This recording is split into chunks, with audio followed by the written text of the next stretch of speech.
What? The scattering of the people of Israel was intentional. And in order to get them into the nations, to become the nations, literally, and that's why the name Abraham or Abraham is so interesting, because it means father of nations. So these tribes became the nations. And that's who we're reaching right now. Lost prodigal sons and daughters.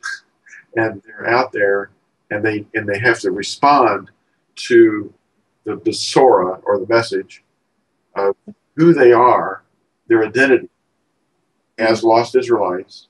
And they don't maybe know which tribe they're of. They're probably a fusion of many tribes. Over the generations, everything's been recombined. And now we're responding because we're coming to our senses and realizing that we're being called back to the covenant. Not the land. The land is not what we're being called back to, but to the covenant. Because in Deuteronomy chapter 4, and I think it's Deuteronomy 30, when these words come upon us in the last days, where he has scattered us, then we would return to him. Not return to the land. He's going to return us to the land.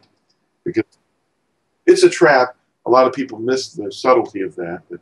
But 2008 is kind of a fuzzy period of time when those of us that have come to the knowledge of the truth and understand that we need to get back into the covenant and join to the covenant and become re-engrafted into the tree of Israel and become Israelites and obeying the commandments of Yahuwah and holding to the testimony of Yahushua, both of those things, and forsaking the circus fathers, praying that deception doesn't take hold, nor falling for the Kabbalah of rabbinical Judaism.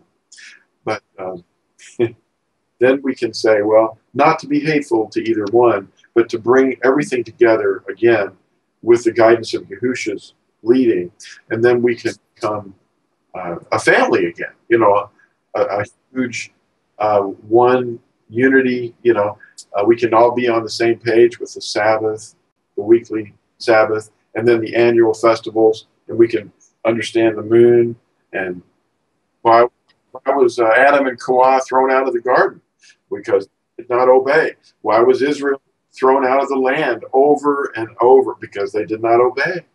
And when we understand that we've got to obey, and we've got these teachers that are telling us, you can't obey. Give me the book, chapter, and verse on that. We desire to obey because he has inscribed his Torah on our hearts where he said he would. These laws will be on your heart, and in your mind. And he searches minds and hearts, see if there's any that understand. And there's a few. And he said, when I return, will I find the faith on the earth? And I certainly hope he does. If he finds the fruit, if we see the fruit, we know that the people are in the faith. They're on the same page as far as loving each other, loving Yahuwah first, and loving each other, and not try to split hairs and try to get in arguments about what the difference is between a nook and a cranny. Let's go over that and forget that. That's child. That's what Shaul was talking about.